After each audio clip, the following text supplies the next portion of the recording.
Curiosos que são, os matemáticos investigaram a proporção de ouro e descobriram que ela pode ser traduzida por um número. É o número de ouro, que foi batizado com a letra grega Φ e vale aproximadamente 1,6180. O que o número de ouro tem a ver com a vida da gente? Vamos continuar nossa viagem e conhecer a história de um outro Leonardo, Leonardo Fibonacci, que viveu por volta do ano 1200. Leonardo nasceu em Pisa e era filho de um comerciante italiano chamado Bonaccio. Por conta do trabalho do seu pai, Fibonacci viajava muito, do norte da África aos países do Oriente. Nessas viagens, ele teve contato com diferentes métodos de fazer cálculos. Fibonacci percebeu que a forma hindu-arábica, os números que nós usamos hoje, era mais prática para registrar quantidades e fazer cálculos que a forma europeia, na qual se usavam letras. Fibonacci escreveu um livro em que explicava o uso dos novos numerais e alguns métodos de cálculo. O livro continha ainda uma coleção de problemas matemáticos, e dentre eles, um problema sobre a reprodução de casais de coelhos.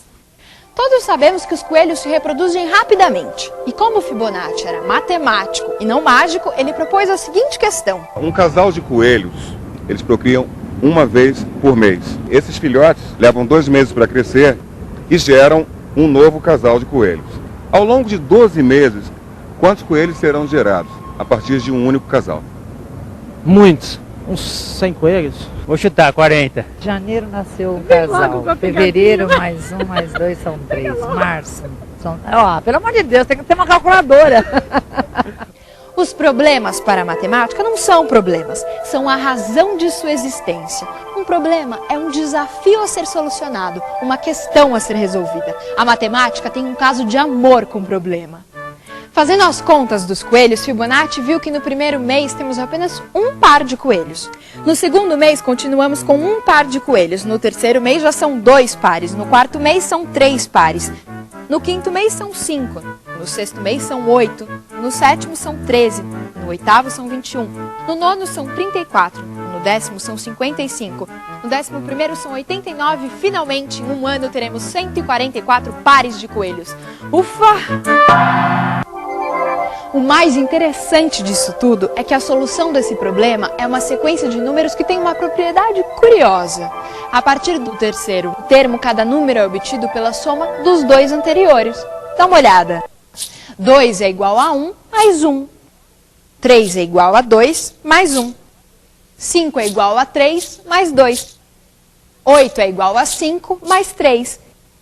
13 é igual a 8 mais 5. E assim segue indefinidamente. Essa sequência de números 1, 1, 2, 3, 5, 8, 13, 21, 34, 55, 89 e por aí vai, ficou conhecida como sequência de Fibonacci. Bom, aqui tem um fato muito curioso. Se pegarmos os números da sequência de Fibonacci, a partir do segundo número, e dividirmos pela própria sequência de Fibonacci, a partir do primeiro número, vamos obter valores que convergem para o número 1,6180. Ou seja, o número de ouro.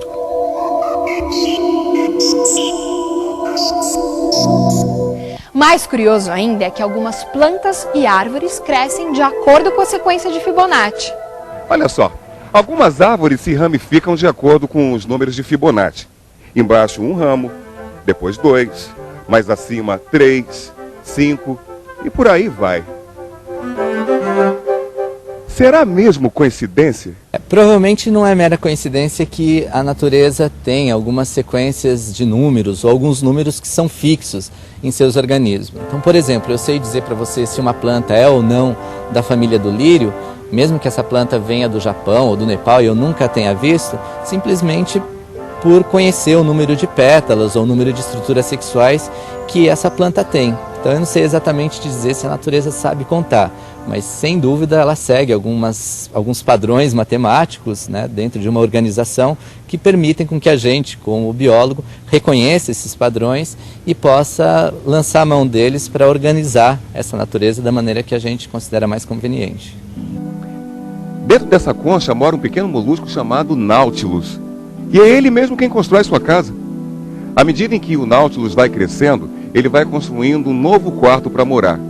E cada novo quarto é maior que o anterior, exatamente na proporção da sequência de Fibonacci.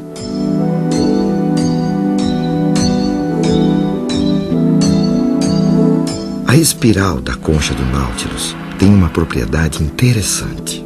Se tomarmos qualquer uma das câmaras e ampliarmos, ela vai se encaixar perfeitamente na câmara seguinte. O animal cresce numa mesma proporção, a proporção áurea.